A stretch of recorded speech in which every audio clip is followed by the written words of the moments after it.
बिस्मिल्लाहिर्रहमानिर्रहीम। Simple pendulum हमारा आज का जो नेक्स्ट टॉपिक है एमडी कैट का, इसका नाम है जी सिंपल पेंडुलम। सिंपल पेंडुलम आपको पता है कि ये क्या चीज़ है। सिंपल पेंडुलम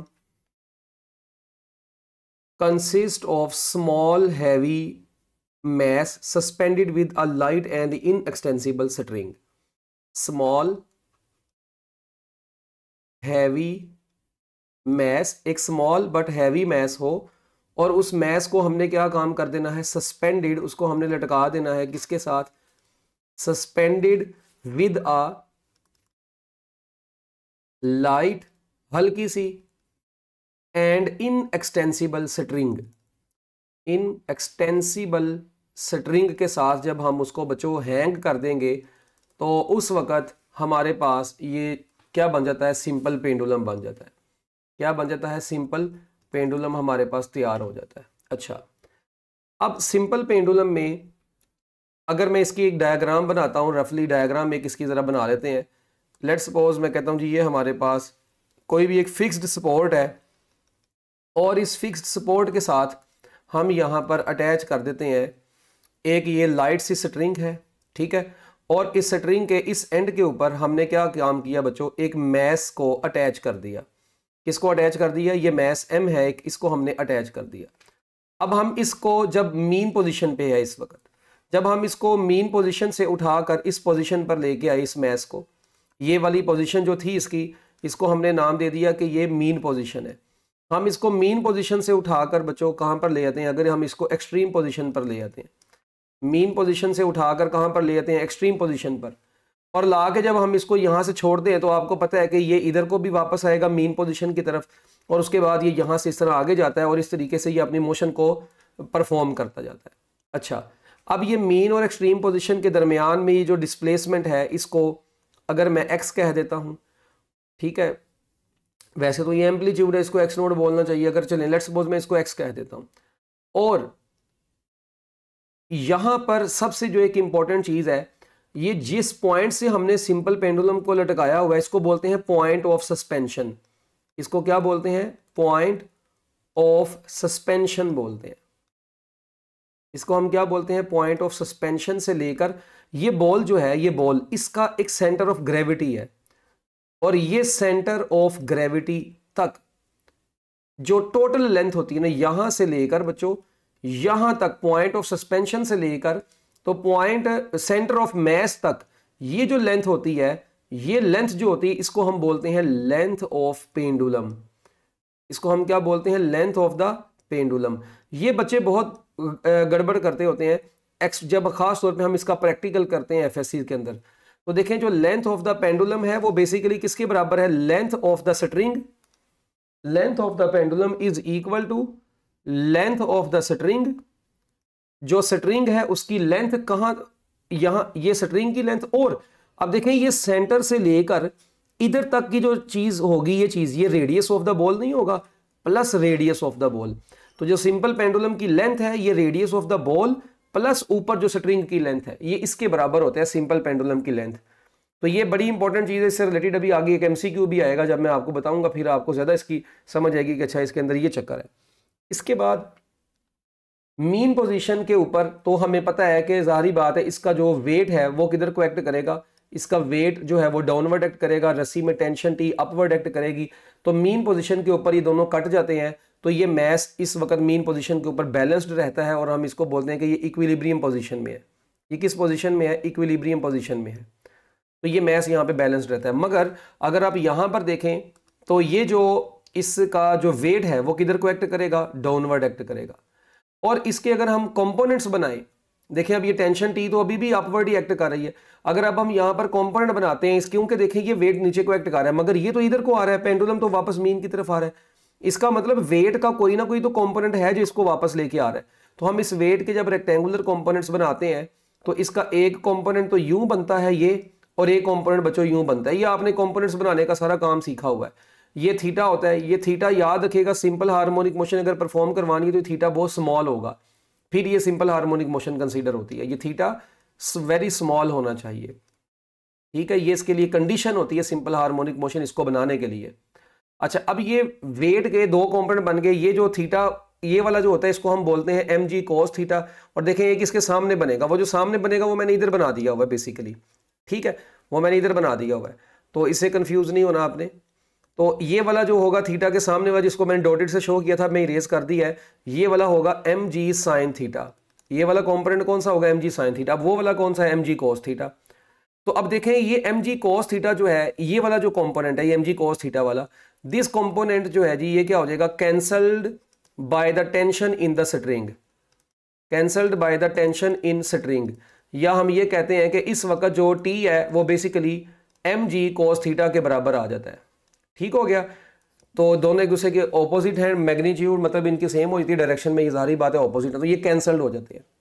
जबकि अगर हम बात करें कि मीन पोजीशन के ऊपर, तो मीन पोजीशन के ऊपर टेंशन जो है वो वेट के बराबर होती है।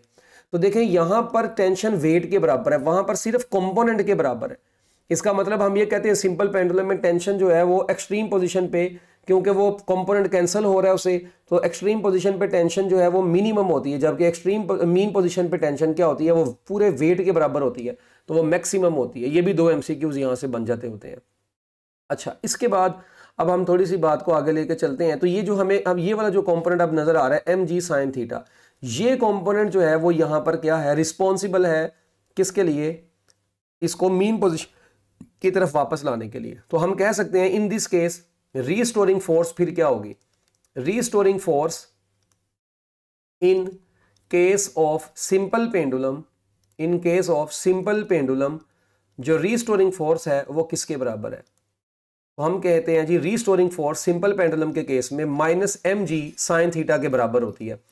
ठीक है, ये हमने कह दिया। अब रीस्टोरिंग फोर्स की जगह पर अगर मैं एफ इज इक्वल टू क्या होता है, एम ए होता है, हमें पता है। तो अगर मैं इधर एफ की जगह पर एम ए पुट करता हूं, ये minus M G sine theta अपनी जगह पर, ये एम इस एम से कट गया, तो a is equal to minus g sine of theta आ गया। ए इज इक्वल टू कितना आ गया g, minus g sine of theta. तो यहां पर अब वो थीटा की हम ये एक तो ये एक्सेलरेशन आ गया, ठीक है, ये आप लोगों ने इक्वेशन याद रखनी है, एक वो ऊपर रीस्टोरिंग फोर्स वाली इक्वेशन याद रखनी है। अच्छा, जब हम ये यहाँ पर ये ट्राइंगल सी एक बन रही है, तो साइन थीटा को कैलकुलेट करके सॉल्व करते हैं, तो हमें पता चलता है कि जो साइन थीटा है वो बेसिकली किसके बराबर आता है, एक्स ओवर एल के बराबर आता है।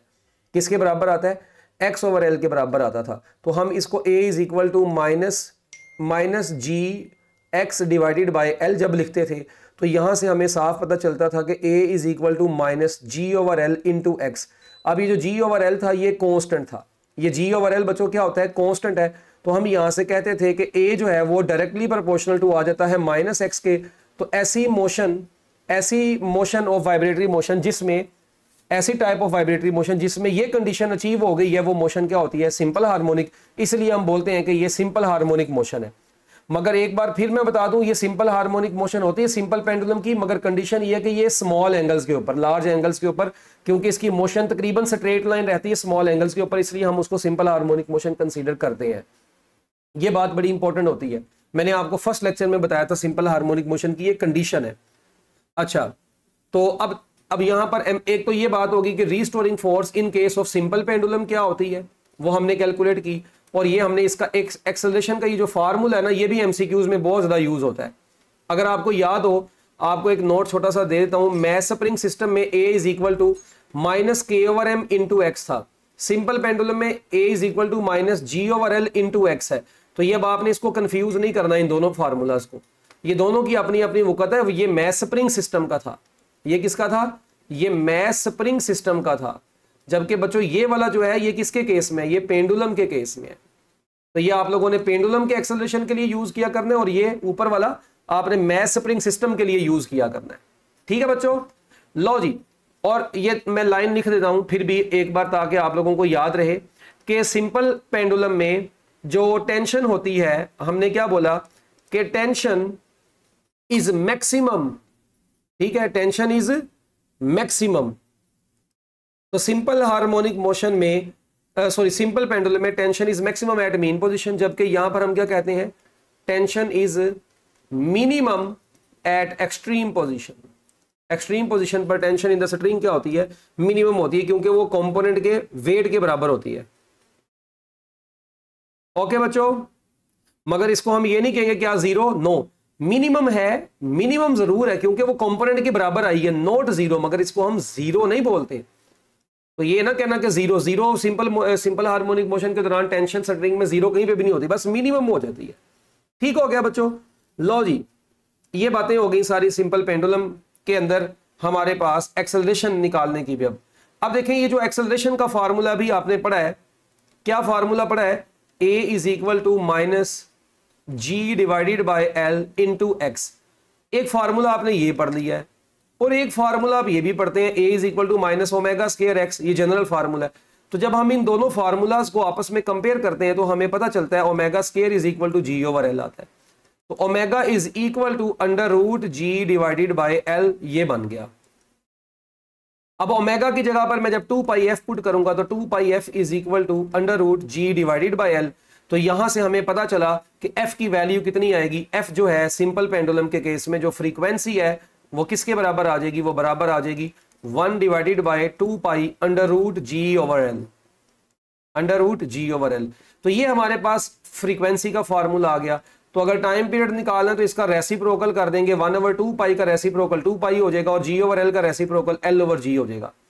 तो ये आप लोगों के पास सिंपल पेंडुलम के दो फार्मूलाज आए हैं, इनको आप लोगों ने अच्छे तरीके से अब क्या करना है बच्चों, पैक कर लेना है। क्या कर लेना है, पैक कर लेना है, और शापर को डबल लाजमी करना है, ठीक है ना। अच्छा लो जी, ये टाइम पीरियड भी हो गया, फ्रीक्वेंसी। अब यहां से हमें पता चला कि जो फ्रीक्वेंसी है वो अंडर रूट जी के डायरेक्टली प्रोपोर्शनल है, जबकि फ्रीक्वेंसी का length of under root length के साथ इनवर्स रिलेशन है, जबकि टाइम पीरियड का अंडर रूट लेंथ के साथ डायरेक्ट रिलेशन है और टाइम पीरियड का अंडर रूट जी के साथ क्या रिलेशन है, इनवर्स रिलेशन है।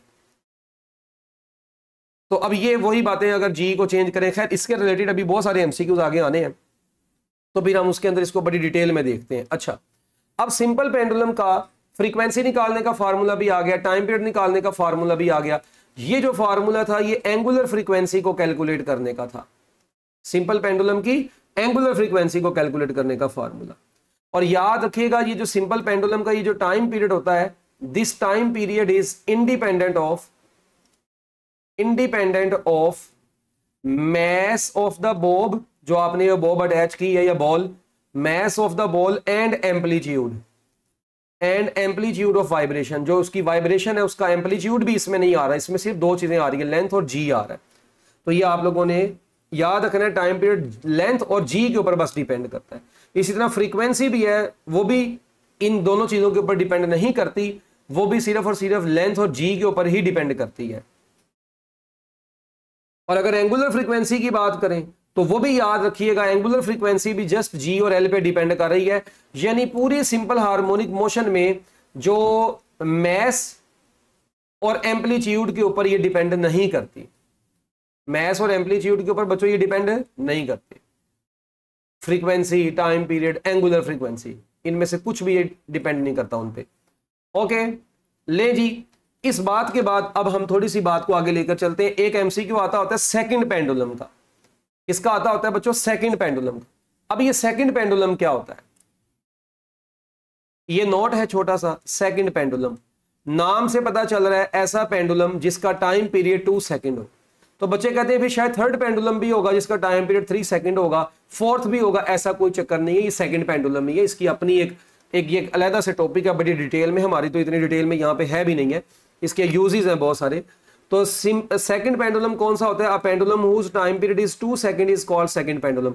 अगर टाइम पीरियड 2 सेकंड होगा तो फ्रीक्वेंसी 1/2 बोले तो 0.5 हर्ट्ज। और अगर हम इसको कैलकुलेट करें इसकी लेंथ को, तो इसकी लेंथ तकरीबन 99.3 सेंटीमीटर के करीब आती है, जब हम जी को 9.8 कंसीडर करते हैं। इसको कैलकुलेट करके आप चेक कर लीजिएगा, तो ये अप्रोक्सीमेटली हम इसको 100 सेंटीमीटर भी कह लेते हैं, मगर ये वैल्यू आपने जुबानी याद रखनी है। तो ऐसा पेंडुलम जिसका टाइम पीरियड 2 सेकंड हो, फ्रीक्वेंसी 0.5 हर्ट्ज हो, लेंथ 9.3 सेंटीमीटर के करीब करीब आए, हम ऐसे पेंडुलम को बच्चों क्या बोलते हैं, सेकंड पेंडुलम बोलते हैं। क्या बोलते हैं, सेकंड पेंडुलम बोलते हैं। अच्छा, अब सेकंड पेंडुलम के बाद चले सेकंड पेंडुलम से रिलेटेड कुछ एमसीक्यू पहले आपसे पूछ लेता हूं, ये थोड़े से कंफ्यूजिंग एमसीक्यू है।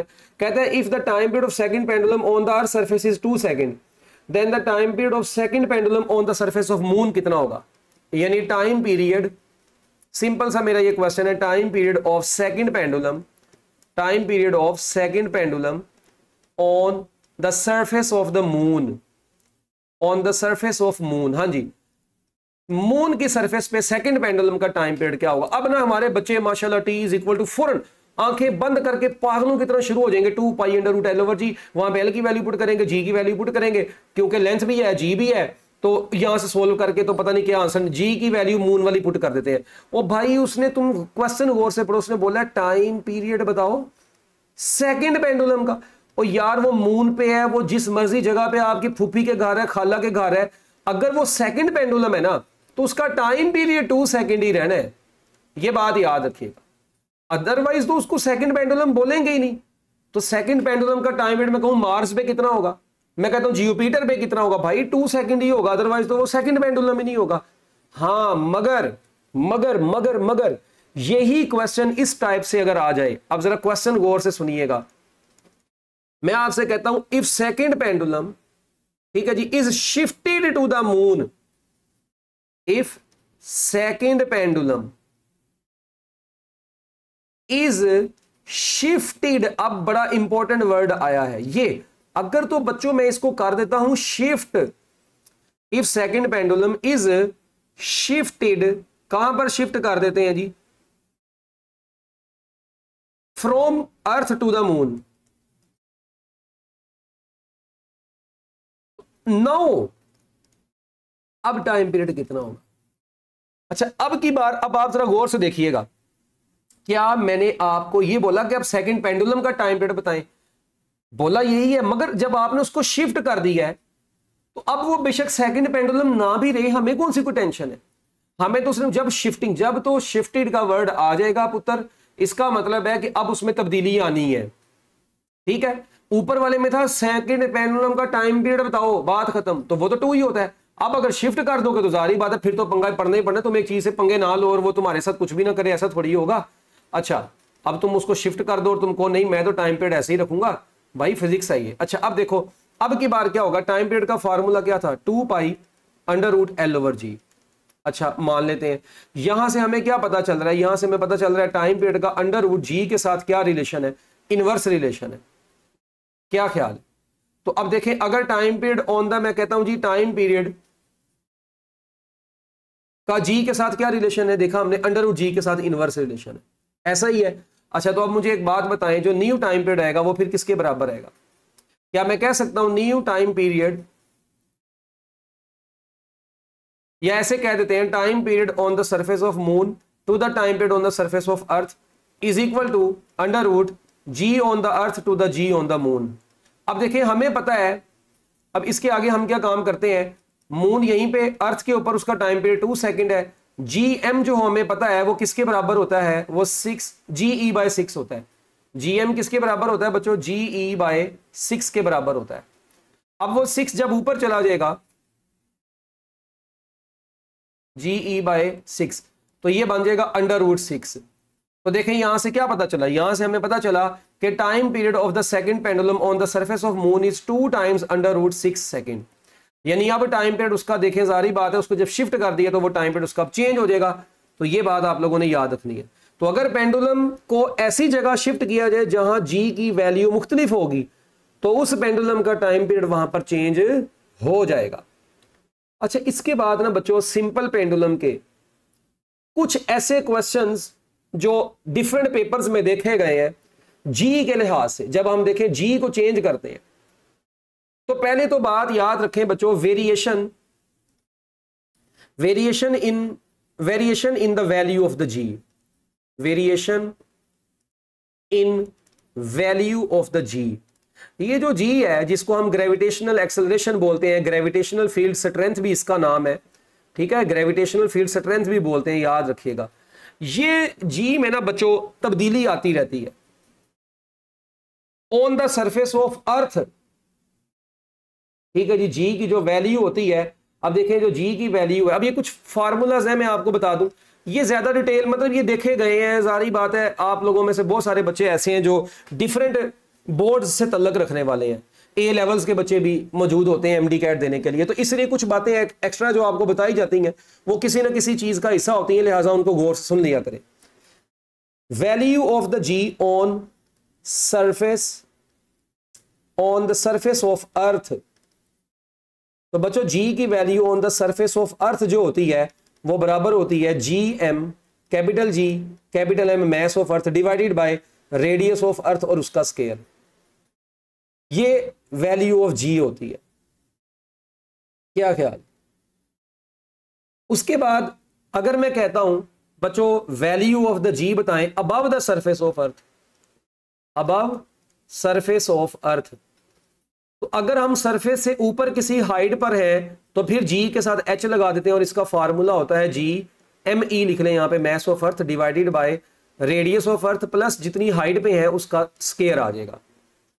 ये फार्मूला है। तो अब यहां से हमें क्या पता चल रहा है, यहां से हमें एक चीज साफ नजर आ रही है कि जैसे जैसे हम जमीन से जितना ऊपर जाते जाएंगे, जमीन से जितना ऊपर जाते जाते हैं हमारी एच की वैल्यू बढ़ती जाती है और ये जो जी है उसके अंदर उतनी ही क्या आती है, कमी आती है।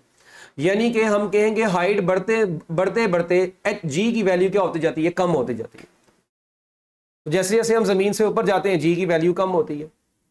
तो ये याद रखिएगा, इसका मतलब है कि जब हम प्लेस हाइट के लिहाज से अगर जी को देखें तो ये क्या होती है, चेंज होती है। तो by increasing the height the value of the G decreases. और अगर मैं आपसे पूछूं भाई कराची है, मरी है और K2, अब कराची, मरी और K2 इनमें सबसे ज्यादा जी की वैल्यू कहां पर होगी, जहां पे हाइट सबसे कम होगी। तो सबसे ज्यादा हाइट कम कहां पे होगी, कराची में, उससे ज्यादा मरी में, और सबसे ज्यादा हाइट कहां पे होगी, K2 में। तो जी की वैल्यू सबसे कम K2 में होगी। तो हम यहां पे कह सकते हैं जी की वैल्यू कराची में, ठीक है जी, ज्यादा होगी, उसके बाद मरी में थोड़ी कम हो जाएगी। ठीक है जी, ये हमारी पाकिस्तानियों की सबसे अच्छी जगह। ठीक है, जरा सी गर्मी नहीं पड़ती, मरी दौड़ जाते हैं। अच्छा जाया करो भाई, कुछ कर दू जाओ, कोई नारायण का गान तो चलो वो भी अब पुराना हो गया है, कोई अच्छी जगहों पे जाओ, कोई नई जगह जाके एक्सप्लोर करो। ठीक है, जहाँ पे पाकिस्तानियों ने अभी तक गंद नहीं डाला हुआ, वरना तो यकीन माने आजकल तो किसी भी नॉर्दर्न एरिया में चले जाएं ज़्यादातर तो वो रैपर और वो बच्चों के पैम्पर और इस तरह की चीज़ें बेचारी मिलती हैं। तो बड़ा अजीब व गरीब माहौल बन जाता है। वो झील सैफुल मलूक का हाल देखें क्या कर दिया है। चले खैर, हमारा टॉपिक ये थोड़ी है। अच्छा अब बच्चों वैल्यू ऑफ द जी, अगर हम कहते हैं जी जमीन की सरफेस के ऊपर, जमीन की सरफेस के अबव, अब अगर मैं कहता हूं इनसाइड द सरफेस ऑफ अर्थ, अगर हम जमीन के अंदर जाना शुरू कर देते, यानी कि इन डेप्थ ऑफ द अर्थ, अगर हम जमीन में गहराई में जाना शुरू कर दें, तो अब की बार जी की वैल्यू क्या होती है। तो जी विद डेप्थ जो होता है वो बराबर होता है G E 1 minus D over R. Value of G on the surface of earth D 1 और साथ 1 माइनस डी ओवर आर, ये फार्मूला बनता है। हाँ अब देखें जीई किसके बराबर होता है, हमें पता है कि जीई किसके बराबर होता है, जीई बराबर होता है G M over R square. अच्छा, और ये मैं आर माइनस डी और आर लिख सकता हूँ, थोड़ा सा और सॉल्व कर देते हैं। तो इसका एक फार्मूला ये भी बनता है G M R minus depth, ये डी डेप्थ है, डिवाइडेड बाय आर क्यूब। तो ये भी बच्चों जी का एक फार्मूला बनता है। तो जी की वैल्यू अगर हम जमीन के अंदर जाते जाते हैं डेप्थ में, तो उसका फार्मूला ये बन जाता है। ये नहीं कि अगर मैं कहता हूं जी हम जमीन के अंदर चले गए हैं, किस डेप्थ पे, हम जमीन में चले गए हैं D is equal to R by 2 के ऊपर। बेसिक फार्मूला बच्चों ये है, ये वाला, ये जिसको मैं हाईलाइट कर रहा हूं, ये बेसिक फार्मूला, ये आपने याद रखना है। ठीक है, अच्छा अब देखिए अगर मैं आपसे कहता हूं यार कि अगर ऐसा हो, गौर से सुनिएगा, इसके अंदर ये केस है, इसको जरा हम डिफरेंट कलर से कर लेते हैं। इसका केस क्या है कि अगर यहां पर जो डेप्थ है, हम कहते हैं जी जमीन के अंदर हम हाफ रेडियस पर चले गए, तो अब जी की वैल्यू क्या होगी, तो जी डेप्थ अब बराबर होगी जी ई वैसे ही रही, ये 1 माइनस डी की जगह पे आपने पुट कर दिया आर बाई 2, नीचे आर अपनी जगह पे रहा, तो ये बन जाएगा जी ई, आर आर से कट गया 1 माइनस 1/2। तो ये आपका आंसर 1 माइनस 1/2, तो 1/2 ही होता है, तो आपका आंसर आ गया जी ई बाई 2। यानी कि जो वैल्यू ऑफ द जी है वो इस डेप्थ के ऊपर जाकर पहले से हाफ हो गई होगी। इसका मतलब जमीन के अंदर जा रहे हैं, जी की वैल्यू डिक्रीज कर रही है। मजे की बात देखें, जी जमीन से ऊपर जाते हैं, जी की वैल्यू डिक्रीज करती है, जमीन के अंदर भी जाते हैं, जी की वैल्यू डिक्रीज करती है। ये याद रखिएगा, जमीन की सरफेस के ऊपर ही बस जो जी है वो बेचारी है मैक्सिमम मतलब जो इसकी वैल्यू आती है 9.8, ऊपर जाए या नीचे जाए ये क्या करती जाती है, डिक्रीज करती जाती है। अच्छा, इसी तरह आपको पता है कि अगर डेप्थ रेडियस के बराबर हो जाए, यानी इसका मतलब है जब ये रेडियस के बराबर होगी इसका मतलब आप जमीन के सेंटर पे पहुंच गए हैं। तो एट सेंटर ऑफ अर्थ के लिए देखें, जब मैं जी की वैल्यू पुट करता हूं डेप्थ में यानी सेंटर में पहुंच गए तो जी ई वैसे ही रहा 1 माइनस डी की जगह पे भी आर, तो ये आर से कट गया तो 1 माइनस 1 0, तो ये पूरी चीज जीरो होगी। तो इसलिए बोलते हैं value of the G at the centre of earth is equal to 0। Value of the G at the centre of earth is 0। तो जो जी की वैल्यू होती है जमीन के सेंटर पे वो क्या होती है, 0 होती है। अच्छा, और कोई ऐसी जगह है जहां पर जी की वैल्यू 0 होती है eight the centre of earth, तो जी की वैल्यू 0 हो गई, ठीक है। यानी वैल्यू ऑफ द जी, जो जी है ये 0 कहां कहां पे होता है, किस किस जगह पे जी की वैल्यू 0 होती है। नंबर 1 तो आ गया एट सेंटर ऑफ अर्थ। बच्चों नंबर 1 क्या आ गया, हम कहते हैं जी जमीन के सेंटर के ऊपर जी की वैल्यू 0 है। अच्छा, इसके अलावा हम ये भी कहते हैं अगर देखें हाइट, ये हाइट इनफाइनाइट हो जाए तो समथिंग ओवर इन्फिनिटी क्या होता है, 0 होता है। तो हम ये भी कहते हैं eight infinite distance, eight infinite distance. अब जरूरी नहीं है अर्थ, आप किसी भी प्लेनेट के लिहाज से देख लें तो हम ये कहते हैं फ्रॉम द प्लेनेट, किसी भी प्लेनेट से अगर आप इनफाइनाइट डिस्टेंस के ऊपर चले जाएंगे वहां पे जी की वैल्यू 0 हो जाएगी। इसके अलावा ग्रेविटी फ्री सिस्टम होता है, आपको पता है सैटेलाइट जब रिवॉल्व कर रहा होता है तो inside satellite, inside the satellite revolving around the earth, revolving around earth. अच्छा, वो तो अलग बात है, हम बाद में आर्टिफिशियल ग्रेविटी उसके अंदर प्रोड्यूस करवाते हैं। एक और बच्चों जगह है जहां पे जी की वैल्यू 0 होती है, inside a freely falling system, inside a freely falling system. किसी भी फ्रीली फॉलिंग सिस्टम के अंदर, सिर्फ मैंने बात की फ्रीली फॉलिंग सिस्टम के अंदर जी की वैल्यू 0 होती है। और इन तमाम जगहों पे फिर मुझे बताएं, अगर इन तमाम जगहों पे फिर अगर मैं बात करता हूं कि इन तमाम जगहों पे time period of the simple pendulum क्या होगा, तो बच्चों याद रखिएगा जहां जहां पर जी की वैल्यू 0 है, टी इज इक्वल टू है 2 pi under root L over G, T is equal to 2 pi under root L divided by 0, तो इन तमाम जगहों पे टाइम पीरियड इनफाइनाइट आएगा। तो सेकंड पेंडुलम, तो अगर मैं कहूं पेंडुलम का time period inside the satellite क्या होगा, इनफाइनाइट। फ्रीली फॉलिंग सिस्टम में क्या होगा, infinite. Eight infinite distance from planet infinite होगा। और अगर बात करें फ्रीक्वेंसी की तो वो इसका रेसिप्रोकल होगी, तो फ्रीक्वेंसी जो होती है वो reciprocal of the time period होती है, तो फ्रीक्वेंसी इन जगहों पर क्या हो जाएगी, वो 0 हो जाएगी। फ्रीक्वेंसी क्या होती है इन तमाम जगहों पे बच्चों, 0 होती है। फिर उसके बाद एक और बात याद रखिएगा, ये जो जी है हम ये कहते हैं वैल्यू ऑफ द जी, बस ये बातें याद रख लें, इनके फार्मूलाज हैं मगर बस अभी इसको याद रखें। Value of the G is maximum at poles of the earth, value of the G is maximum at poles of the earth. जो जी की वैल्यू होती है वो मैक्सिमम होती है पोल्स पर। उसकी वजह यह है कि पोल्स का जो डिस्टेंस होता है वो सेंटर ऑफ द अर्थ से कम होता है, तो जी की वैल्यू इसलिए मैक्सिमम होती है। और जो इक्वेटर्स होते हैं, देखें पोल्स और इक्वेटर्स बोलते किनको है ये आपको पता होना चाहिए। ये अगर हम ये देखें, अगर ये नॉर्थ ईस्ट वेस्ट, ये मैं साउथ बनाता हूं, तो ये अर्थ के ये जो है ना ईस्ट वेस्ट, ये बेसिकली इक्वेटर्स हैं, और ये जो नॉर्थ साउथ है ये पोल्स हैं अर्थ के, तो ये याद रखिएगा। और हमारी अर्थ पूरी गोल नहीं है, आपको पता है ये थोड़ी अंडा लाइक, मतलब ये बेजवी शक्ल की है ना, एलिप्टिकल, तो इसलिए याद रखें कि ये जो है ना 100% सर्कुलर नहीं है। अच्छा, उसके बाद value of the G, value of the G is, value of the G is minimum at, is minimum at equators of the earth. उसकी वजह, क्योंकि इक्वेटर्स जो होते हैं उनका, ये जो इक्वेटर्स होते हैं इनका अर्थ के जो सेंटर से डिस्टेंस है ये ज्यादा होता है, जबकि पोल्स जो होते हैं वो अर्थ के करीब होते हैं, इनका जो डिस्टेंस होता है ये कम होता है। तो इसीलिए जी की जो वैल्यू है वो मिनिमम है बच्चों कहां पे, इक्वेटर्स ऑफ द अर्थ पे, और जी की जो वैल्यू है वो मैक्सिमम है कहां पे, पोल्स ऑफ द अर्थ पे। ये याद रख लें, अगर नहीं भी आपको मतलब समझ आती ना, इसकी डिटेल में तो मैं अभी नहीं गया बिल्कुल भी, बस ये एमसीक्यूज के हवाले से। तो इसका मतलब आप देखें, अगर मैं कहता हूं कि एक सिंपल पेंडुलम को मैंने क्या काम कर दिया है, अगर एक सिंपल पेंडुलम को शिफ्ट कर दिया जाए, if a simple pendulum, question क्या है जी, बड़ा सिंपल सा क्वेश्चन है, if pendulum is shifted from, अब दो यहां से हम बातें निकालते हैं, poles to equators of the earth, या दूसरी बात मैं कहता हूं भाई equators to poles of the earth. अच्छा, अगर हम उसको पोल से इक्वेटर्स पर ले जाते हैं, कहां पर ले जाते हैं, पोल्स से, तो value of the G is maximum at poles और इक्वेटर्स पर मिनिमम होती है, पोल्स पर मैक्सिमम इक्वेटर्स पर minimum, it means G will decrease. बच्चों जी क्या कर जाएगा, डिक्रीज। इसी तरह इक्वेटर पर मिनिमम, पोल पर क्या, मैक्सिमम, इसका मतलब है जी विल इंक्रीज।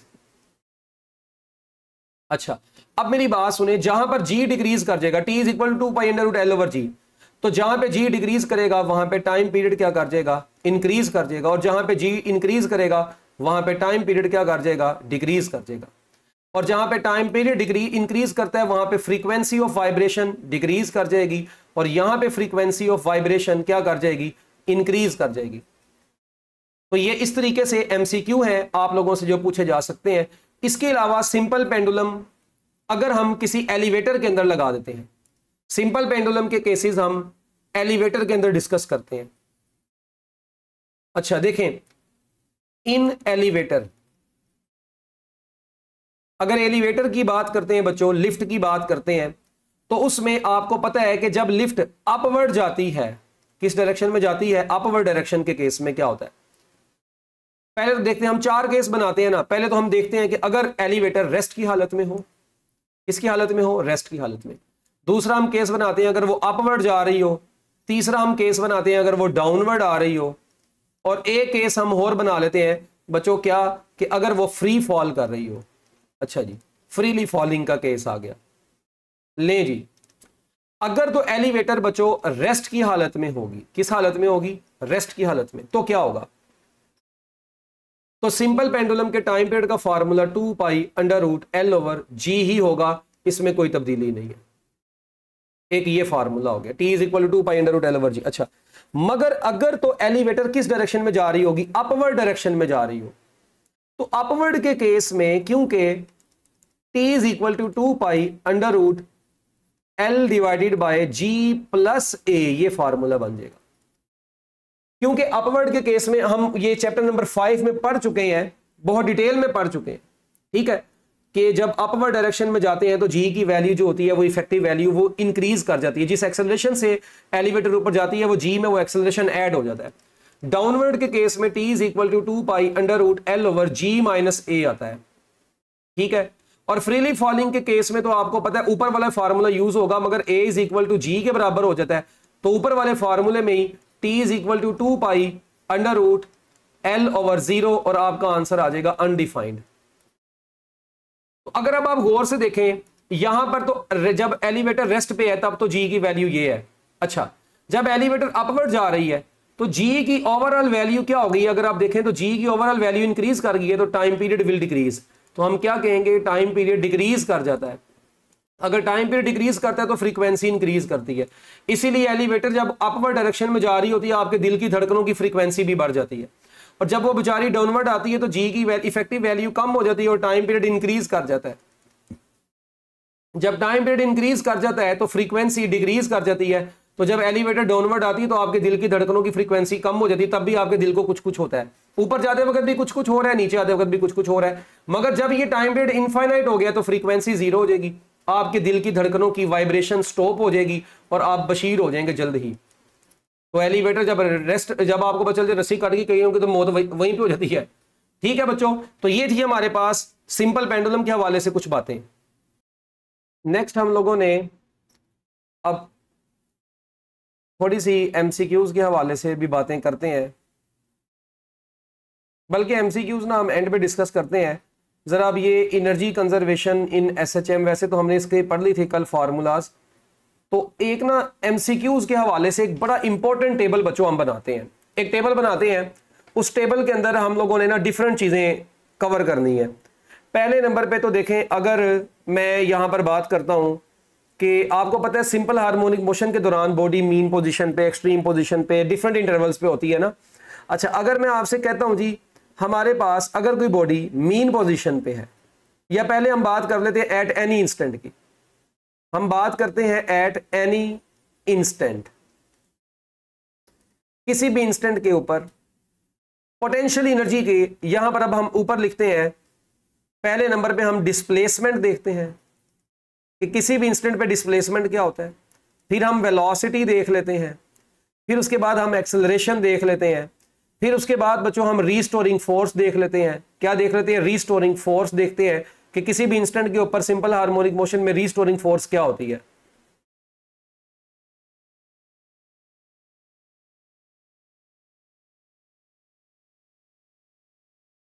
रीस्टोरिंग फोर्स, ठीक है, डिस्प्लेसमेंट, वेलोसिटी, रीस्टोरिंग फोर्स, थोड़े से डिस्टेंस के ऊपर लिख लेते हैं बच्चों, मुझे लगता उथे लिखी गई, चलो खैर। अच्छा, रीस्टोरिंग फोर्स, फिर उसके बाद हम देखेंगे काइनेटिक एनर्जी, फिर हम देखेंगे पोटेंशियल एनर्जी, और एंड पर हम देखेंगे total energy.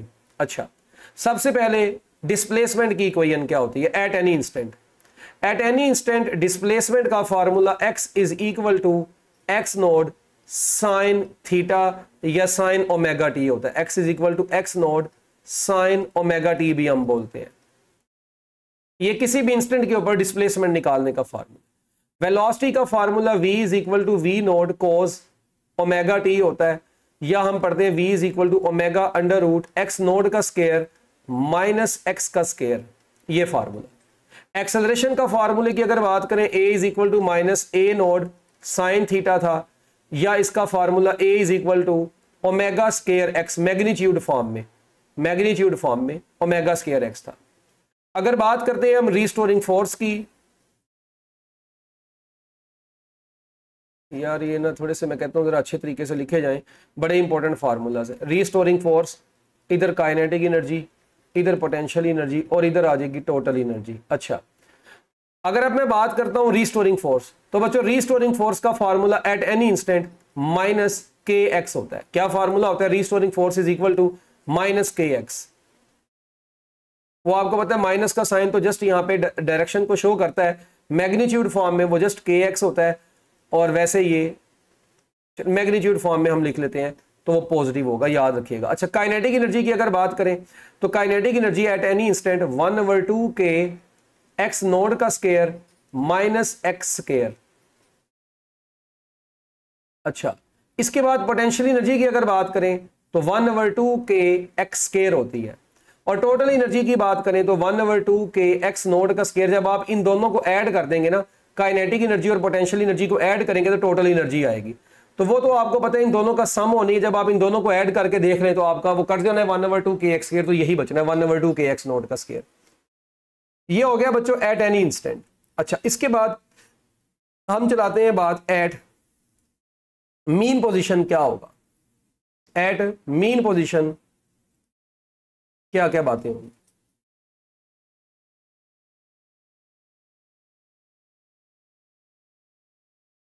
Eight any instant के बाद at mean position.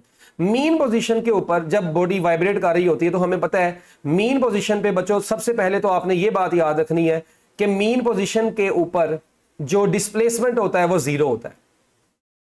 Mean position के ऊपर बच्चों एक्स की वैल्यू, डिस्प्लेसमेंट की वैल्यू जीरो होती है। क्या होती है? डिस्प्लेसमेंट क्योंकि जीरो होता है। अच्छा, अब अगर देखें, अब डिस्प्लेसमेंट जीरो क्यों था, इसकी वजह क्या थी? उसकी वजह सिंपल सी है, एक मैं लिख रहा हूं X is equal to zero. हाँ, अब ये लिखा क्यों है?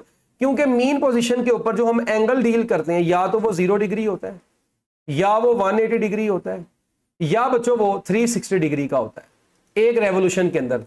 यानी ये पाई या 2 पाई और या 0, ये होता है एंगल। तो आप साइन के आगे, ये थीटा के आगे जो भी एंगल ये पुट करेंगे इनमें से, आप देख लीजिएगा हमारे पास आंसर क्या आएगा। साइन 180 भी 0, साइन 360 भी 0, साइन 0 भी 0, तो हमारे पास x की वैल्यू हमेशा 0 आती है मीन पोजीशन पे। क्या ख्याल? तो मीन पोजीशन पे x हमेशा 0 होता है। अच्छा, और ये एक और बात यहां पर आपको मैं बताता चलूं, हम यहां पे थीटा को जब ओमेगा टी लिखते हैं हम टाइम इंटरवल्स के लिहाज से भी निकाल सकते हैं। तो अगर टाइम इंटरवल्स के लिहाज से बात करेंगे ना बच्चों, तो टाइम इंटरवल में हम ये कहते हैं कि पहला टाइम 0, दूसरा टाइम ये पाई वाला जो टाइम होता है ये t/2 होता है, और जो ये 2 पाई वाला टाइम होता है ये t होता है। अच्छा, ये 2 पाई से यानी कि एंगल से डायरेक्ट आप टाइम में जा सकते हैं। एक छोटा सा शॉर्टकट आपको बताता हूं, एंगल से टाइम में जाने का शॉर्टकट। आपको एंगल अगर पाई दिया गया है, आप इस पाई को रिप्लेस कर दें टाइम से, और जो पाई लिखा हुआ है उसको t से रिप्लेस करें और नीचे वाली चीज को 2 से मल्टीप्लाई करवा दें, यानी इस पूरी चीज को 2 से डिवाइड कर दें। अच्छा, अब देखें फॉर एग्जांपल अगर लिखा हो 2 पाई, तो आप क्या काम करें, पाई की जगह तो t लगाएं और 2 पाई को 2 पे डिवाइड करेंगे तो वो 2 से कट जाएगा, तो आपके पास सिर्फ t बचेगा। ये एक शॉर्टकट है एंगल को डायरेक्ट टाइम में लेके जाने के लिए। तो एंगल से डायरेक्ट टाइम अगर आपने निकालना हो तो क्या शॉर्टकट है, दोबारा सुन लें। देखिए, अगर लेट्स सपोज मैं आपको कहता हूं यार मेरे पास टाइम इंटरवल, जरा गौर से सुनिएगा, ये बड़ी इंटरेस्टिंग चीज है। मेरे पास ना टाइम इंटरवल, ये अपना एंगल जो है ना वो है π/4। एंगल कितना है, π/4। अच्छा, अब पाई की जगह पे मैं t लगाऊंगा, क्या लगाऊंगा, t, और ये 4 अपनी जगह पे, मगर मैंने बताया कि नीचे वाली चीज को डबल कर दें, या 2 से इसको पूरी को डिवाइड करें, या नीचे वाली चीज को डबल कर दें। जब आप पाई के नीचे 4 है उसको डबल करें, कितना बन जाएगा, 8 बन जाएगा। क्या ख्याल, ये आ गया। अच्छा, अगर मैं इसी तरह π/2 अब आपको कहता हूं कि यार π/2 कितना होगा, तो आप क्या काम करेंगे, पाई की जगह t और पाई के नीचे जो चीज है उसको डबल कर दें, तो वो कितनी आ जाएगी, 4 आ जाएगी, तो t/4 है। ये शॉर्टकट तरीका आपको बताया है। अच्छा, मगर बच्चे कहते हैं सर ये आता कहां से, भाई मेरी बात सुने, आप थीटा इज इक्वल टू क्या पढ़ते हैं, ओमेगा टी। अच्छा, अब थीटा आपको दे दिया गया है, लेट्स सपोज मैं कहता हूं जी थीटा आपको दिया गया है कितना, π/4 ही दिया गया। ओमेगा कितना होता है, 2π/t। अच्छा, ये जो t है ये स्मॉल t होता है, ये याद रखें ना। अच्छा, तो अब देखें थीटा इज इक्वल, यहां पे t आ गया। अब देखो ये पाई से कट गया, ये t उधर चला जाएगा, ये 2 इधर आके मल्टीप्लाई ही होगा, तो अभी भी देख लो t किसके बराबर आएगा, t/8 के बराबर नहीं आएगा। तो देखो π/4 के ऊपर कितना टाइम आ रहा था, वो t/8 आ रहा था। तो बजाय ये कि आप इस तरीके से करें, आप डायरेक्ट शॉर्टकट याद रखें, बस जिंदगी में सुकून हासिल करें। जब भी थीटा से t में जाना है तो बच्चों क्या काम करना है, पाई की जगह पे t लिखना है और पाई के नीचे वाली वैल्यू को डबल कर देना, कहानी खत्म। अच्छा, अब अगली बात करते हैं। अगर मैं बात करता हूं बच्चों इन एंगल्स के ऊपर, तो थीटा ये एंगल्स के लिहाज से देख लें या मीन पोजीशन के लिहाज से अगर हम देखें, तो ये एंगल के लिहाज से हम वैसे इसको पहले देख चुके हैं। अब हम देखते हैं जी मीन पोजीशन पे, क्योंकि x 0 है, जब x 0 है आप इस x की जगह पे 0 पुट करें तो आपके पास v naught is equal to x naught omega आएगा, क्योंकि x की जगह 0 पुट करेंगे तो वो स्क्वायर अंडर रूट से कटेगा, तो x naught omega maximum velocity. तो हम ये कहते थे कि मीन पोजीशन के ऊपर जो वेलोसिटी होती है सिंपल हार्मोनिक मोशन में, वो क्या होती है, मैक्सिमम। और इसी मैक्सिमम वेलोसिटी को x naught under root k/m भी हम बोलते हैं। क्या बोलते हैं, x naught under root k/m। तो ये भी फार्मूला मैक्सिमम वेलोसिटी का चलता है।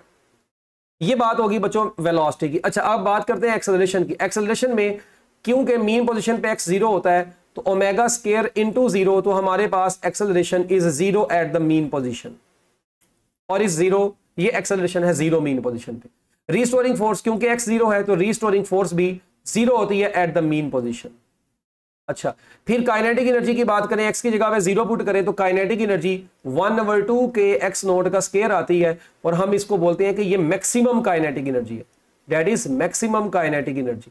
तो सिंपल हार्मोनिक मोशन में मीन पोजीशन पे काइनेटिक एनर्जी मैक्सिमम है, जबकि इधर x की जगह पे 0 पुट करेंगे तो हमारे पास पोटेंशियल एनर्जी क्या आ जाएगी बच्चों, वो 0 आ जाएगी। तो इसका मतलब है कि potential energy is 0 at the mean position. और अगर टोटल एनर्जी की बात करें, वो आप इन दोनों को ऐड कर दें, इन दोनों वाली को, तो आपके पास 1/2 के x नोट का स्क्वायर ही आएगा। ये बातें होगी बच्चों मीन पोजीशन की। अब हम बात करते हैं किसकी, एट एक्सट्रीम पोजीशन। किसकी बात करते हैं, एट एक्सट्रीम पोजीशन। तो जब हम एक्सट्रीम पोजीशन की बात करते हैं तो इस केस में हम जो एंगल्स हैं या तो वो 90 डिग्री π/2 या हम 3π/2 यानी 270 डिग्री लेते हैं। तो चले, जब हम इसको अब थीटा को पुट करेंगे इस फार्मूले में ऊपर वाले में, x is equal to x naught sine π/2 put करेंगे तो हमारे पास आंसर प्लस x नोट आएगा। 3π/2 पुट करते हैं तो हमारे पास माइनस x नोट आता है। यानी एक्सट्रीम पोजीशन पे जो डिस्प्लेसमेंट है वो या तो पॉजिटिव या नेगेटिव x नोट के बराबर होता है, यानी होता मैक्सिमम है बट नेगेटिव पॉजिटिव का साइन उसकी लोकेशन को शो करता है। अच्छा, चलिए ये बात हमने मान ली। अब हम एक काम और करते हैं, फिर अब वैल्यूज पुट करें। देखिए x की जगह पे x नोड, यहां पे इस फार्मूले में x की जगह पे x नोड पुट करें। जब आप एक्स नोट पुट करेंगे तो वो तो कट जाएगा, ओमेगा अंडर रूट 0 बचेगा, तो वेलोसिटी इज मिनिमम, या हम इसको क्या बोलेंगे, 0 एट द एक्सट्रीम पोजीशन, 0 बोलेंगे क्योंकि एग्जैक्टली एक्सट्रीम पोजीशन पे ये 0 आ रही है।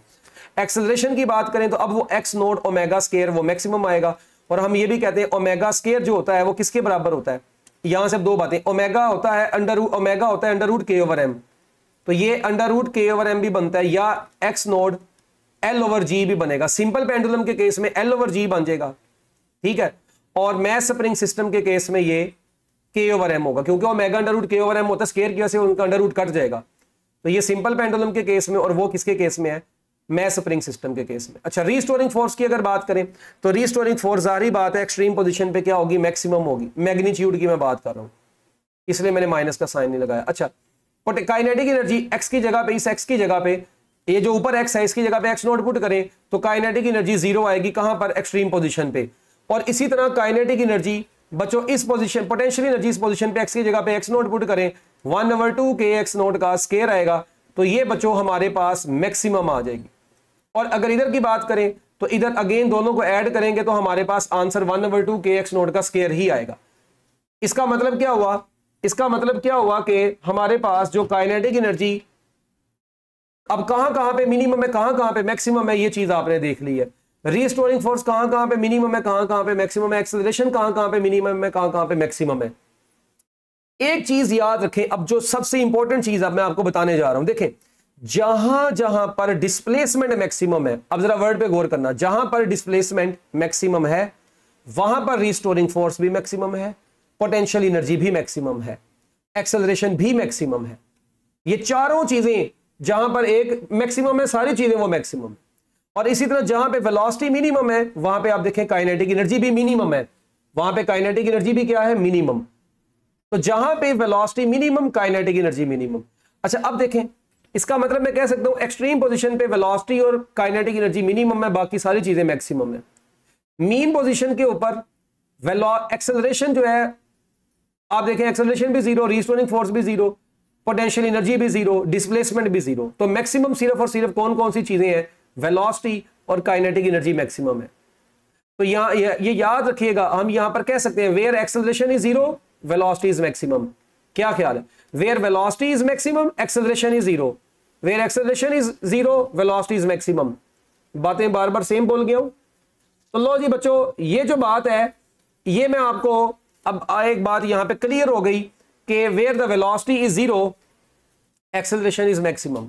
तो सिंपल हार्मोनिक मोशन में हमने यहां पर अब ये भी बात पढ़ ली, वेयर v इज मिनिमम, जहां पे वेलोसिटी मिनिमम है एक्सेलरेशन इज मैक्सिमम, और जहां पर एक्सेलरेशन जहां पर मिनिमम है वहां पे वेलोसिटी क्या है, ये मैक्सिमम है।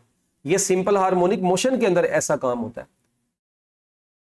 अच्छा, फिर उसके बाद एक और बात, जहां पे वेयर डिस्प्लेसमेंट इज मैक्सिमम, जहां पे डिस्प्लेसमेंट मैक्सिमम है, मुझे बताएं वहां पर क्या है भला, जहां पे डिस्प्लेसमेंट मैक्सिमम है वहां पे वेलोसिटी क्या है, where the displacement is maximum velocity is minimum. आपने कैलकुलेट करके देख लिया, ये देखें यहां पे जहां पे डिस्प्लेसमेंट मैक्सिमम है वहां पे वेलोसिटी क्या है, मिनिमम है। अच्छा, where the displacement is minimum velocity is maximum, और ये मैक्सिमम वेलोसिटी निकालने का फार्मूला क्या है, x naught omega. Maximum displacement निकालने का फार्मूला क्या था, एक्स नोड साइन, क्या फार्मूला था, मैक्सिमम जहां पे where the displacement is maximum वो क्या था, एक्स नोड था।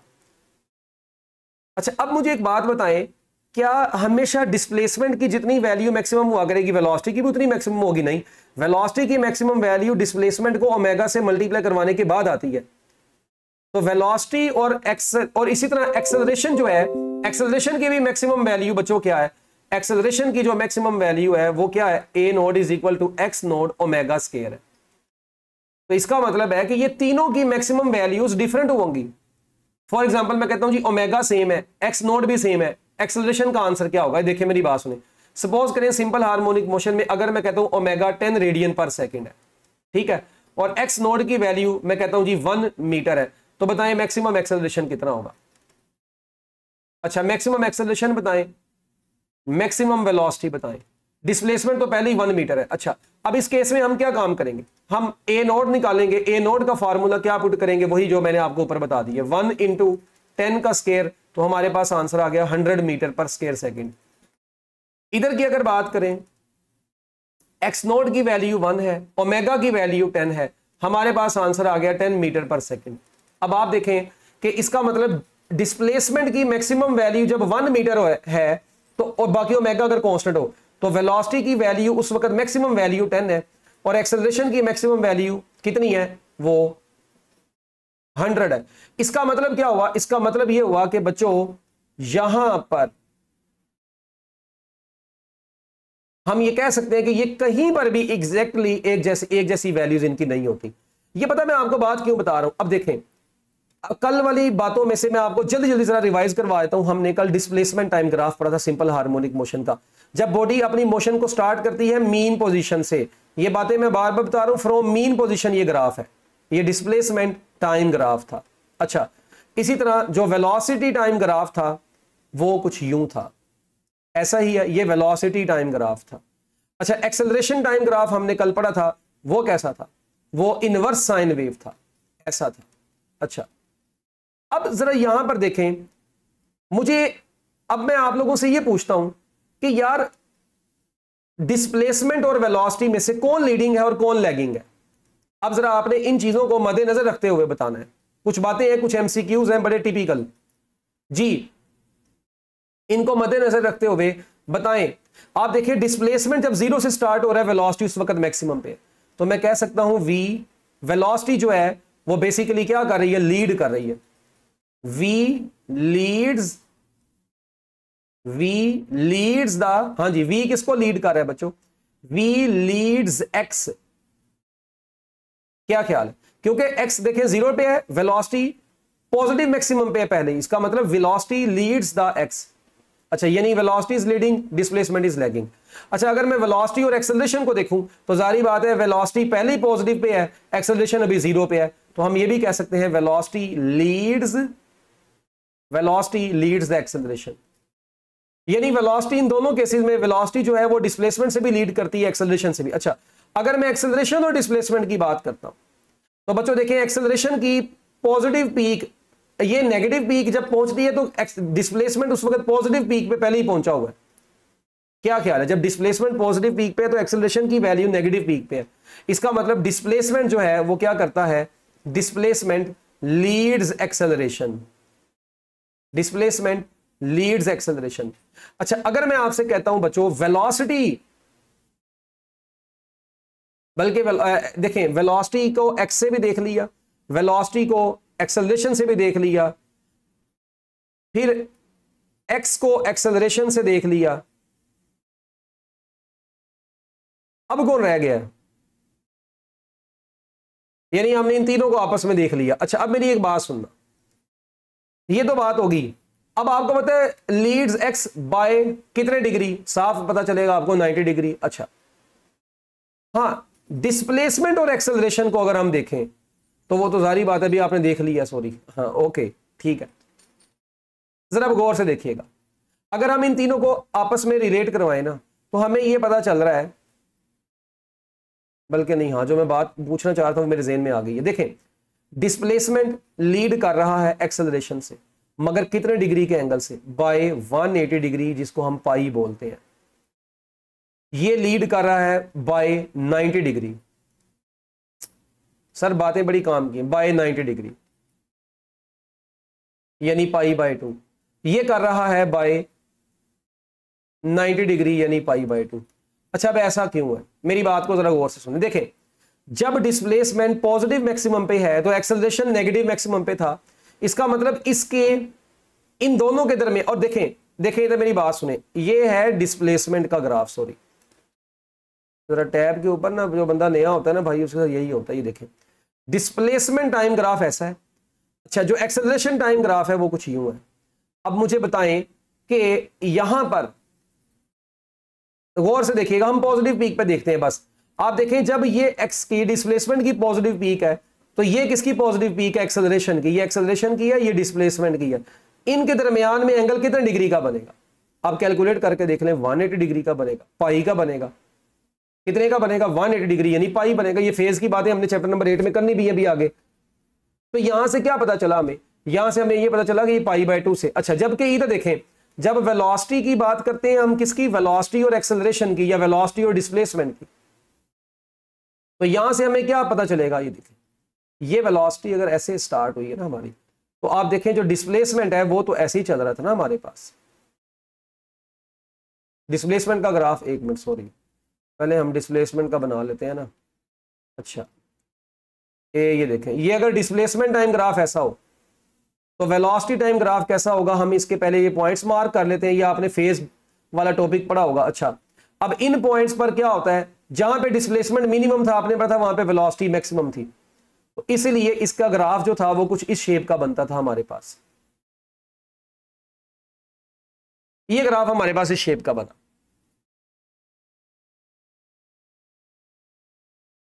यहां से थोड़ा सा पंगा पड़ा है, इसको बस मैं एक साइकिल के लिए कर लेता हूं। और यार जा यार, किधर गया ये? एक मिनट, अभी देख लेते हैं। ये देखें, जब ये इस तरह, फिर यहां पे इसके कोरेस्पॉन्डिंग ये, चल भाई, इसके कोरेस्पॉन्डिंग ये अब एग्जैक्ट बन जाएगा। ये नहीं, ऐसे। ये हमारे पास बच्चों अब आया, ये वेलोसिटी टाइम ग्राफ है, जबकि ये रेड वाला हमारे पास डिस्प्लेसमेंट टाइम ग्राफ। अब यहां पे साफ नजर आ रहा है, डिस्प्लेसमेंट जब 0 पे है तो वेलोसिटी उस वक्त 90 डिग्री पे है। तो ये लीडिंग है, v लीड कर रहा है x से, और कितने डिग्री का एंगल है? ये पाई बाय 2 से स्टार्ट हो रहा है, तो ये 90 डिग्री का एंगल बना। तो ये बातें हैं बच्चों जो कि आप लोगों का, ये आपने फेज लैग फेज लीड में पढ़ी हुई है। देखें, जब मैं इसको, इसका मतलब अब मैं कह सकता हूं phase difference between velocity and acceleration वो कितना है? Pi by 2। Phase difference between velocity and displacement pi by 2। Phase difference between displacement and acceleration 180 degree. तो ये बातें आपने नहीं भूलनी, ये एमसीक्यूज के हवाले से बड़ी इंपॉर्टेंट बातें हैं। ले बच्चों, इसके बाद ये एक्सेलरेशन की भी बात हो गई, इसकी वेलोसिटीज की भी बात हो गई, इनके ग्राफ्स की भी बात हो गई, जहां पे कौन मैक्सिमम कहां पे। अच्छा, एक और बड़ी इंपॉर्टेंट चीज, सिंपल हार्मोनिक मोशन में अगर मैं आपसे कहता हूं, क्या आप मुझे बताएं वेलोसिटी डिस्प्लेसमेंट ग्राफ क्या होगा? क्या पूछता हूं? Velocity displacement graph. देखिए, अगर आपको याद हो, आप एक्सेलरेशन डिस्प्लेसमेंट ग्राफ जब आपने पढ़ा था तो वो सेकंड एंड फोर्थ क्वाड्रेंट में स्ट्रेट लाइन था। उसकी वजह क्या पड़ी थी? कि acceleration directly proportional to -x था। ऐसे ही है, y एक्सिस के ऊपर एक्सेलरेशन, x एक्सिस के ऊपर डिस्प्लेसमेंट। तो ये आप ऑलरेडी पढ़ चुके हैं। ये जो ग्राफ है ना यार, ये बड़ा इंपॉर्टेंट है। ग्राफ है हमारे पास वेलोसिटी और डिस्प्लेसमेंट के दरमियान। पहले तो बात देखें, अगर तो हम बात करें कि ये वो पॉइंट है ग्राफ में जहां पे वेलोसिटी, ये y एक्सिस के ऊपर वेलोसिटी, x एक्सिस के ऊपर डिस्प्लेसमेंट है। इस पॉइंट के ऊपर दोनों जीरो हैं। अच्छा, मगर आपको पता है कि मीन पोजीशन के ऊपर, ये अगर मीन लेवल के ऊपर, हमें पता है कि डिस्प्लेसमेंट जो है वो जीरो होता है। अगर, बल्कि इस बात को छोड़ें, जब हम लोग, आपने देखा ऊपर हमने डिफरेंट वैल्यूज पुट की, एक्स नोड की वैल्यू पुट की, ओमेगा की वैल्यू पुट की, तो आंसर आया था हमारे पास। सुनना बात बड़ी गौर से, मैं आपको बता रहा हूं, ये थोड़ी सी यहां पे टेक्निकल चीज है बच्चों। हमें पता है on x axis every value of y is zero, on y axis every value of x is zero. अच्छा, लेट्स सपोज जब यहां पे इस पॉइंट पे डिस्प्लेसमेंट मैक्सिमम है, जब डिस्प्लेसमेंट क्या है? मैक्सिमम। अगर इस पॉइंट पे, तो इस पॉइंट पे वेलोसिटी तो जीरो ही होगी ना, क्योंकि जहां पे डिस्प्लेसमेंट मैक्सिमम है वहां पे वेलोसिटी जीरो है। तो ये देखें, वैसे भी x एक्सिस के ऊपर वेलोसिटी की वैल्यू जीरो होगी। अच्छा, अगर मैं बात करता हूं बच्चों किसकी, अगर मैं बात करता हूं किसकी, इस पॉइंट की बात करता हूं y एक्सिस के ऊपर, तो जहां पे y एक्सिस के ऊपर लेट्स सपोज इस पॉइंट पे वेलोसिटी मैक्सिमम है, तो जहां पे वेलोसिटी मैक्सिमम होगी वहां पे डिस्प्लेसमेंट की वैल्यू जीरो होगी। अगर मैं इस पॉइंट की बात करूं तो यहां पर सेम वही वेलोसिटी जीरो, मगर डिस्प्लेसमेंट यहां पे मैक्सिमम, बेशक वो नेगेटिव मैक्सिमम है मगर है तो है। इस पॉइंट की अगर मैं बात करूं तो इस पॉइंट पे दोबारा से देखें, वेलोसिटी मैक्सिमम और डिस्प्लेसमेंट जीरो। जब हम इन सारे पॉइंट्स को आपस में अटैच कर देते हैं, तो बच्चों जब हम इनको आपस में मिलाते हैं तो हमारे पास ये कुछ इस तरह की शेप बनती है।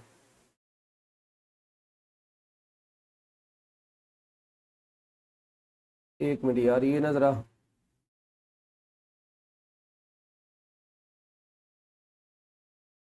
अच्छा, यहां से ये देखें, ये कुछ इस तरह से ना बच्चों हमारे पास ये एक शेप ऐसी बनती है कुछ, इस शेप को हम बोलते हैं एलिप्टिकल शेप। अब यहां पर क्वेश्चन यहां पे ये जनरेट होता है, बच्चे कहते हैं सर ये एलिप्टिकल ही क्यों है। पुत्र उसकी एक साफ वजह, बड़ी आसान सी वजह मैं आपको ऊपर बता के आया हूं कि एक्स नोड की maximum value and v naught की maximum value are not same. क्या मैंने आपको ये ऊपर बात बताई थी, प्रूफ के साथ बताई थी। इसका मतलब जब इनकी अगर सपोज करें अगर ये 10 है तो यार उस वक्त ये तो 10 नहीं है ना, ये तो डिफरेंट है। इसका मतलब कि इनके ये अगर ये 10 पे है तो ये तो कभी भी 10 पे नहीं होना।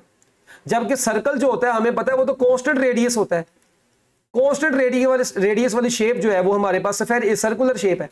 तो यहां पे तो देखिए ये वाली वैल्यू एक्स नोड की वैल्यू और वी नोड की वैल्यू ये तो कभी भी इक्वल नहीं होती, इसलिए जितना डिस्टेंस ये उतना डिस्टेंस ये नहीं होगा, तो ग्राफ की शेप कभी भी पूरी 100% सर्कुलर नहीं होती। तो वो ओवरऑल वैल्यूज को ड्रॉ करने के बाद ये आती है। तो बस आप इतनी सी बात याद रखें कि velocity displacement graph of simple harmonic motion is an ellipse. बच्चों ये किस शेप का होता है, एलिप्स शेप का होता है। तो ये बातें आप लोगों ने याद रखनी है।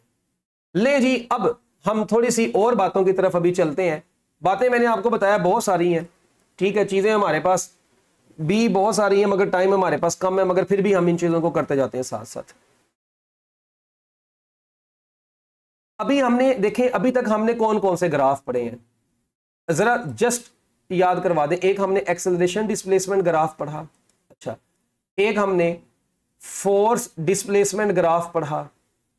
कौन सा ग्राफ पढ़ा, फोर्स डिस्प्लेसमेंट ग्राफ। एक पढ़ा बच्चों एक्सेलरेशन डिस्प्लेसमेंट ग्राफ,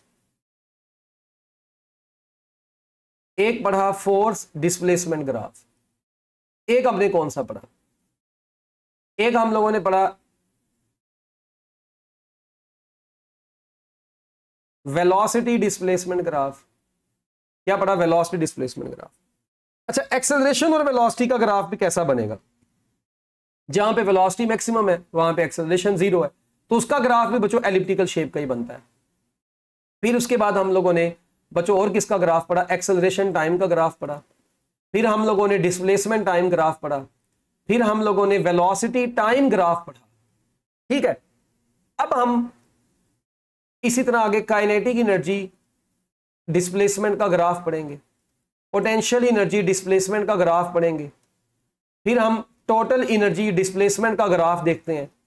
इसी तरह फिर हम पोटेंशियल एनर्जी का टाइम के साथ ग्राफ देखेंगे, काइनेटिक एनर्जी का टाइम के साथ ग्राफ देखते हैं, और उसके बाद टोटल एनर्जी का टाइम के साथ ग्राफ देखते हैं। ये सारे ग्राफ्स आपकी फिंगर टिप्स पे होने चाहिए। चले आए, अब हमने कौन कौन सा पढ़ लिया है, ये भी पढ़ लिया, ये भी, ये भी, ये भी, ये भी, ठीक है जी, ये भी पढ़ लिया। अब ये रह गए हैं बाकी, बहुत आसान है। देखिए काइनेटिक एनर्जी का फार्मूला क्या है।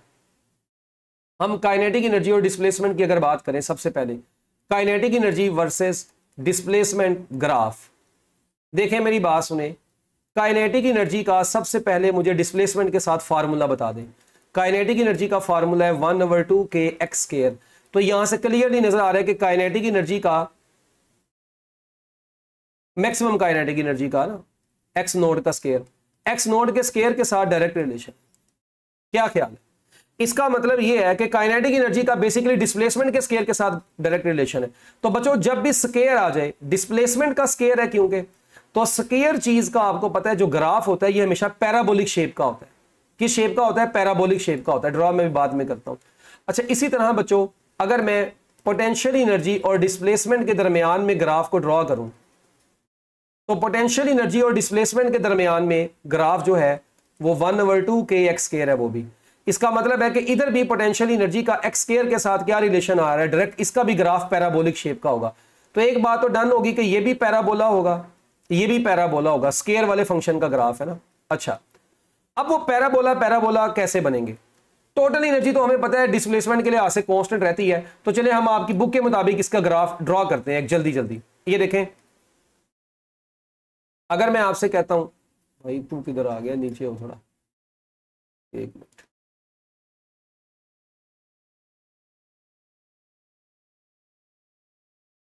यहां पे हमारे पास ये मीन पोजीशन, यार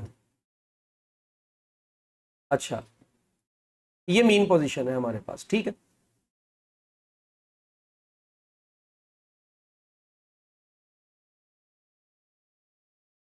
मैं कहता हूं जी ये हमारे पास मीन पोजीशन है। मीन पोजीशन पे एक्स की वैल्यू 0 होती है। ये कौन सी पोजीशन है? एक्सट्रीम पोजीशन के ऊपर एक्स जो होता है वो पॉजिटिव एक्स नोट होता है। ये एक्सट्रीम पोजीशन है मगर ये नेगेटिव एक्स एक्सिस के अलोंग है, ये नेगेटिव एम्पलीट्यूड होता है। ये तो वो बातें जो आपने अपने रेगुलर एफएसयू में पढ़ी हैं। मीन पोजीशन के ऊपर अब देखें, हम इसके डिफरेंट कलर कर लेते हैं। मीन पोजीशन के ऊपर पोटेंशियल एनर्जी क्या थी? अब ऊपर पढ़ गए वो टेबल जाके देख लें। मीन पोजीशन पे पोटेंशियल एनर्जी 0 थी। एक्सट्रीम पोजीशन पे डिस्प्लेसमेंट मैक्सिमम था तो पोटेंशियल एनर्जी मैक्सिमम थी।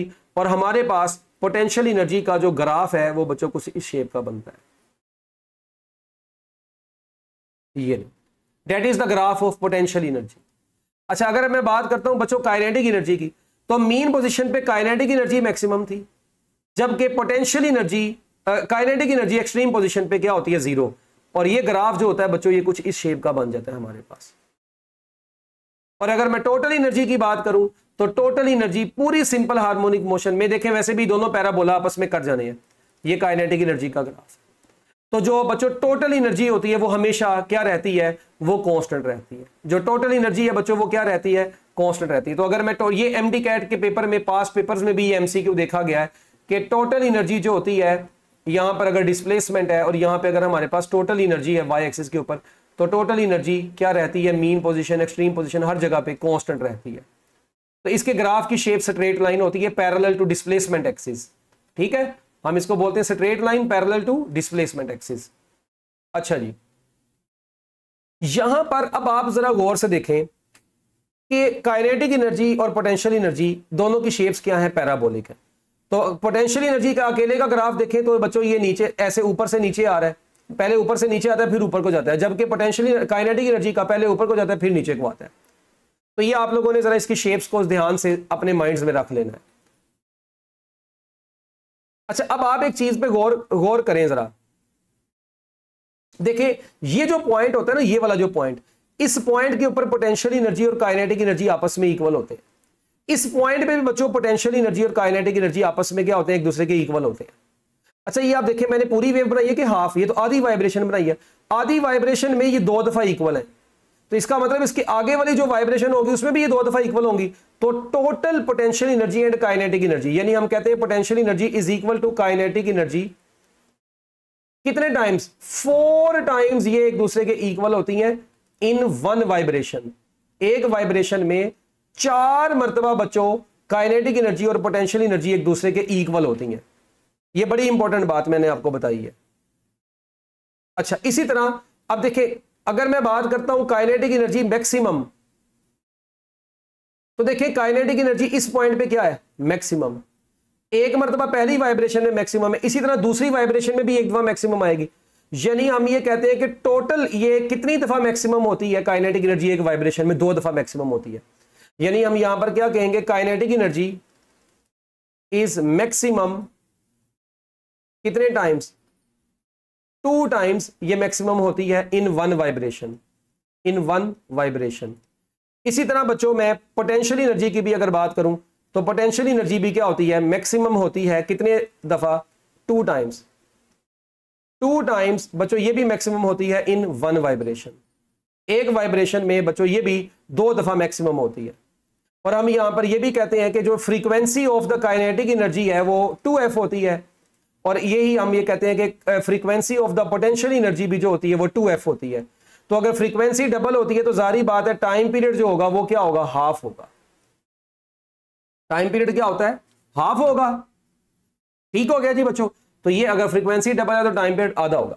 तो ये बातें कुछ आप लोगों ने याद रखनी है, ये बड़े मशहूर एमसीक्यूज हैं।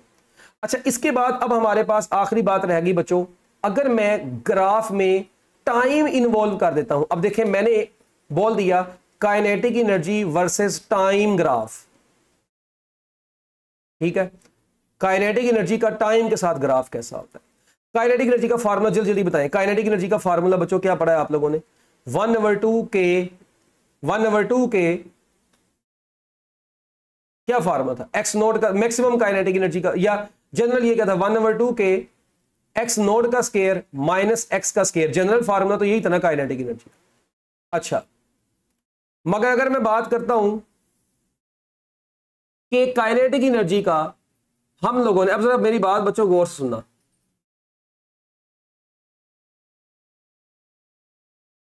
काइनेटिक एनर्जी का ये हमारे पास टाइम के लिहाज से जब हमने ग्राफ देखना है तो हम एक्स की जगह पे एक्स नोड क्या पुट करते हैं, एक्स की जगह पर, एक मिनट, ये हम पुट करते हैं x is equal to x naught sine omega t या साइन थीटा।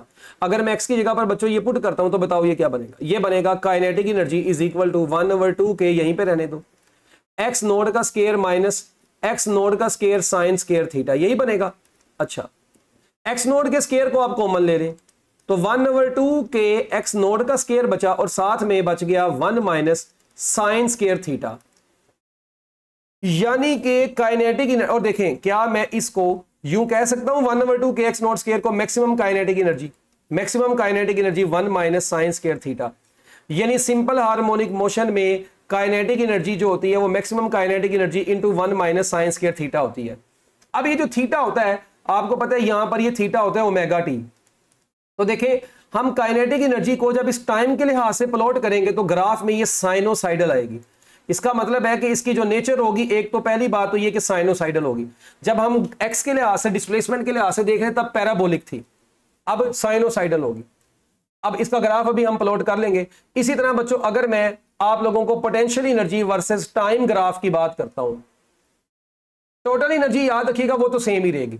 अच्छा, अब जल्दी जल्दी हम कर लेते हैं जरा पोटेंशियल एनर्जी की। तो पोटेंशियल एनर्जी की जब बात करते हैं 1/2 के एक्स स्क्वायर होता है, वही अब एक्स की जगह पे हम क्या पुट कर देंगे, x naught sine theta put करते हैं तो पोटेंशियल एनर्जी का फार्मूला बन जाएगा 1/2 के एक्स नोड का स्क्वायर साइन स्क्वायर थीटा। तो यहां पे हम कह सकते हैं पोटेंशियल एनर्जी जो है वो maximum potential energy into sine square theta के बराबर आती है। किसके बराबर आती है, क्या ख्याल है? इसका मतलब है कि इसकी भी जो शेप होगी बच्चों वो कौन सी होगी, इसकी शेप कौन सी होगी बच्चों, हम कहते हैं ये भी साइनोसाइडल ही होगी। अच्छा, एक बात का मैं आपको और इजाफा कर दूं, इसकी वेव साइनोसाइडल है, मगर देखिए आप लोगों को पता है यहां पर अगर मैं एक छोटी सी बात करता हूं, sine square theta plus cos square theta is equal to 1, ऐसे ही है। तो 1 माइनस साइन स्क्वायर थीटा किसके बराबर होगा, कोस स्क्वायर थीटा के बराबर होगा। तो बच्चों मैं ऊपर वाला फार्मूला मजीद ऐसे भी लिख सकता हूं, kinetic energy is equal to maximum kinetic energy, साथ में मैं लगा देता हूं कोस स्क्वायर थीटा। तो देखें इसका ग्राफ कोस और साइन दोनों साइनोसाइडल है। अब फर्क ये होगा कि इसकी जो वेव होगी ये कोसाइन वेव होगी, जबकि इसकी जो वेव होगी ये साइन वेव होगी। अब इसको ड्रॉ करके देखते हैं हम कि काइनेटिक एनर्जी का टाइम, थीटा मैंने बताया ओमेगा टी के बराबर है, ये ओमेगा टी पुट करेंगे, इधर भी थीटा को क्या पुट करेंगे, ओमेगा टी। तो टाइम के और पोटेंशियल एनर्जी के दरमियान में यहां पे साइन आएगा, यहां पे क्या आएगा, कोस आ रहा है तो कोसाइन आएगा। तो ले जी जब हम इनके ग्राफ्स को प्लॉट करते हैं, जरा ग्राफ बड़े ध्यान से सुनिएगा, kinetic energy versus time, y axis के ऊपर काइनेटिक एनर्जी और एक्स एक्सिस के ऊपर हम क्या लेते हैं बच्चों, टाइम लेते हैं। अच्छा, अब ये टाइम इंटरवल आपको पता है 0, फिर कितना होता है t/4, फिर कितना होता है t/2। इनका तरीकेकार ये होता है चुप करके t/4 सारों में ऐड करते जाओ, 3t/4 और ये t/4, एक ही वाइब्रेशन की बात कर लेते हैं। अच्छा, अब देखें ये आपको पता है कि ये जो 0 वाला है ये t0, ठीक है। अब देखें जब t0 होगा, t क्या होगा, 0 होगा। अच्छा एक मिनट, एंगल कितने होंगे अगर मैं एंगल के लिहाज से भी इसको ड्रॉ करूं ना बच्चों, क्योंकि थीटा ओमेगा टी होता है, ये वाला एंगल तो 0 ही होगा, ये तो आपको पता है। ये वाला एंगल कितना हो जाएगा, t/8 हो जाएगा। ये वाला कितना हो जाएगा, t/4। ये वाला कितना हो जाएगा, सॉरी हम अब एंगल देख रहे हैं। अच्छा देखें, पहले मैंने आपको एंगल से t बताया था, अब आपने t से टाइम से एंगल में जाना है।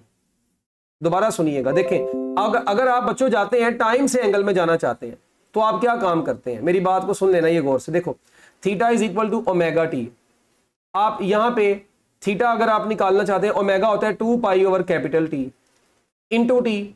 ठीक है, अब मैं कहता हूं जी ये टाइम आप पुट करें। लेट्स सपोज आप पुट करना चाहते हैं, अब आप टाइम से ये निकालना चाहते हैं थीटा, आप टी को t/4 पुट करें तो ये टी से कट जाएगा, ऊपर बचेगा पाई और नीचे बचेगा 2। क्या ख्याल है? इसका मतलब जब आप ये जीरो वाला तो जीरो ही रहेगा, जब आप टाइम से थीटा निकालना चाहते हैं तो टी की जगह पे जब आप पाई लगाते हैं तो नीचे वाली चीज को आगे डबल करते थे, अब हाफ कर देंगे। समझ लगी बात? इसी तरह आप देखें, जब यहां पे आप करेंगे t/2 की जगह पे टी की जगह पे पाई लगाएंगे, नीचे वाले को जब हाफ करेंगे तो वो पहले ही 2 है, 2 को हाफ करेंगे वो कट जाएगा तो 1 ही बचेगा। अच्छा यहां पर क्या आएगा, 3 पाई आएगा, 4 का हाफ करेंगे तो 2 आ जाएगा। यहां पर क्या आएगा, यहां पर देखें पाई आएगा और 4 का हाफ करेंगे तो 2 आ जाएगा। क्या ख्याल है? ओहो ये सॉरी यार क्या करते हो, ये तो टाइम, ये तो टी था ना अकेला। क्या ख्याल है? तो जब ये टी था अकेला तो जब आप इसको टी की जगह पे आप पाई लगाएंगे तो जब आप इसको नीचे वाली चीज को हाफ करेंगे तो वो क्या बचेगी, ये पूरी एक वाइब्रेशन हुई थी ना, तो वो कितना बन जाएगा, जब आप उसको हाफ करेंगे वो 1/2 बेसिकली बनेगा ना। तो मैं उस 1/2 को लिखने की बजाय वो 2 ऊपर चला जाएगा, जाके मल्टीप्लाई हो जाएगा, मैं 2 पाई लिख देता हूं। समझ लगी बात? तो ये इस तरीके से बच्चों हमारे पास हम डायरेक्ट भी टाइम से एंगल निकाल सकते हैं। अब देखें ये आपको पता है मीन पोजीशन वाले इनमें से कौन से हैं, बस ये देखें मीन पोजीशन वाले, ये मीन पोजीशन वाला है और कौन सा, ये मीन पोजीशन वाला है और ये मीन पोजीशन। अब मीन पोजीशन पे काइनेटिक एनर्जी क्या होती है? हाँ जी, मीन पोजीशन पे काइनेटिक एनर्जी क्या होती है? मैक्सिमम होती है। क्या होती है बच्चों? मैक्सिमम। तो इसका मतलब है कि अगर मैं इधर लिखता हूं ये मीन पोजीशन वाला है, ये भी मीन पोजीशन वाला है और ये मीन पोजीशन वाला, तो मीन पोजीशन के ऊपर काइनेटिक एनर्जी मैक्सिमम होती है। इधर भी मैक्सिमम होगी, इधर भी मैक्सिमम होगी, इधर भी मैक्सिमम होगी। जबकि ये वाला जो पॉइंट है ये कौन सी पोजीशन का, फिर एक्सट्रीम पोजीशन वाला है। एक्सट्रीम पोजीशन के ऊपर ये पॉजिटिव एक्सट्रीम है, ये नेगेटिव एक्सट्रीम है, तो वो पॉजिटिव हो या नेगेटिव स्केयर की वजह से हर चीज ने पॉजिटिव में ही आना है। यहां पे जीरो, यहां पे भी जीरो। तो लो बच्चों जब हम इनको आपस में बड़े प्यार से तहम्मुल से मिला देंगे तो ये किस शेप का बनेगा। अब हम साइन वेव ऐसे ही पढ़ते हैं ना, ये वाली वेव तो हम ऐसे ही पढ़ते हैं, तो मगर अब की बार ये किस तरह का बनेगा। देखिए ये ग्राफ, इसका मतलब पीछे से चलता आ रहा होगा, ये ग्राफ ऐसे,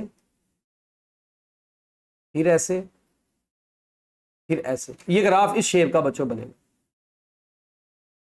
इस तरह ये आगे चलता जाएगा ना, तो ये ऐसे इस शेप का बनेगा। यानी kinetic energy maximum minimum, maximum minimum, maximum minimum, फिर मैक्सिमम। तो इस तरीके से ये बच्चों ये ग्राफ, ये हम यहां तक ही ज्यादातर लेते होते हैं ना, वन वाइब्रेशन का अगर देखें तो वन वाइब्रेशन के लिए बस हम यहीं पे रुक जाते हैं। इधर ओहो सारी मिट गई है, यानी बस अब आप समझ जाओ ना यार, वन वाइब्रेशन के लिए हमने इतना सा इसको ले लिया। ठीक, अभी भी ये वन वाइब्रेशन नहीं है। अच्छा खैर, ये तो हमारे पास होगी बच्चों काइनेटिक एनर्जी टाइम ग्राफ। इसके बाद अगर मैं आपको कहता हूं पोटेंशियल एनर्जी और टाइम के दरमियान में ग्राफ ड्रॉ करना है, अब वाई एक्सिस के ऊपर हमारे पास पोटेंशियल एनर्जी है, एक्स एक्सिस के ऊपर हमारे पास टाइम है।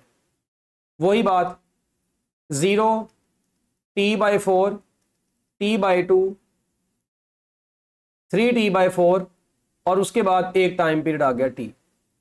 अब यहां पर क्या होगा, पोटेंशियल एनर्जी आपको पता है मीन पोजीशन पर 0 होती है, इधर भी 0, इधर भी 0, इधर भी 0। मैक्सिमम कहां पे होती है? एक्सट्रीम पोजीशन पे, यानी इधर भी मैक्सिमम होगी, इधर भी मैक्सिमम। क्या ख्याल है? तो इस वक्त इसके ग्राफ की जो शेप है वो कुछ यूं बनेगी, ऐसे, और बच्चों फिर ऐसे। क्या ख्याल? ये एक पूरे टाइम के अंदर हमने बात करी। तो इस पूरे टाइम में देखें पोटेंशियल एनर्जी इस पॉइंट पे भी मैक्सिमम है, इस पॉइंट पे भी मैक्सिमम। तो एक पूरी वाइब्रेशन में कितनी दफा मैक्सिमम आई? 2 दफा, इसलिए बोलते हैं frequency of the potential energy is 2 times. अच्छा या 2f।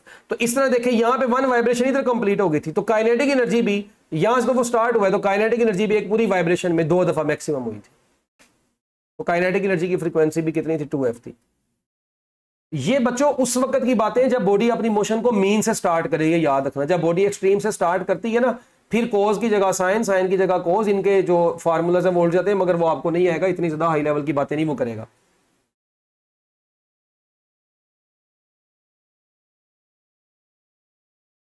लो बच्चों, ये हमारे पास बातें थी सारी की सारी किसकी, energy conservation in SHM, simple harmonic motion, ये सारी बातें अभी आप लोगों को अच्छे तरीके से आनी चाहिए। नेक्स्ट लेक्चर के अंदर हम इसी चैप्टर की और बहुत सारी अभी चीजें एमसीक्यूज के हवाले से इंशाल्लाह डिस्कस करेंगे।